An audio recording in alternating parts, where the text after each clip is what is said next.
Alright, the style of this video is a little bit different from what I usually make. So I need feedback from my viewers.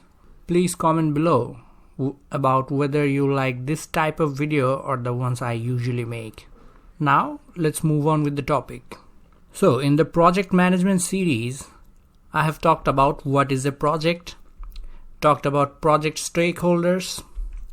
We know about project life cycle, how to do scoping for a project. We came to know about the dependencies in a project, how to schedule for a project and finding out critical path.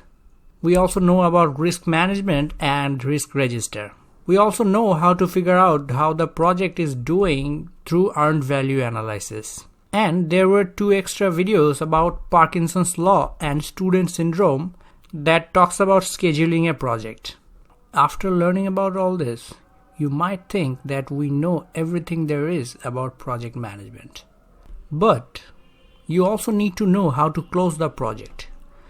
Closing a project is just as important as all the other steps in a project.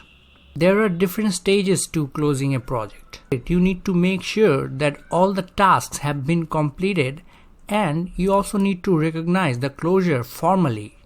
And after closing the project, I have said before that you need to perform a formal review so you know how to do better in future projects.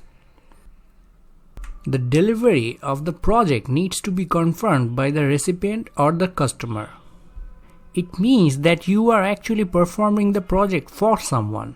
If you're doing your class project, then the recipient would be the professor. And if you are working in an IT firm and you have an IT project, the customer would be your recipient. In most cases, you need to charge all the costs to the project. Sometimes you also need to reassign the personnel that were involved in the project.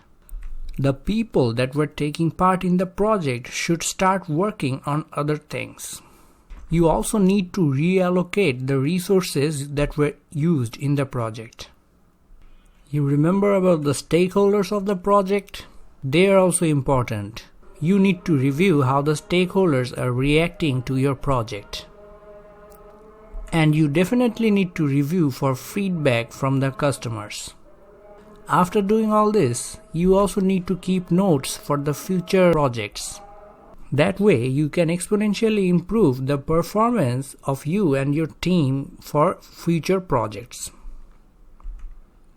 Now, closing a project properly and reviewing it diligently is going to help you to learn about managing a project better, and you will be a better project manager for future projects. Not closing the project properly and taking the necessary steps can lead to several problems. Valuable company resources might go to waste, and the customers might not know how to operate the end product properly. Let's talk about the IT example. If you made a software for a company, you need to educate the customers about how to use the software you have just created for them. There can be a lot of other problems for not closing a project properly.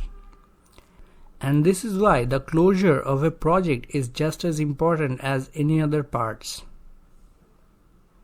And with that, I would like to end this video. Thank you all for watching. I hope you learned something new today.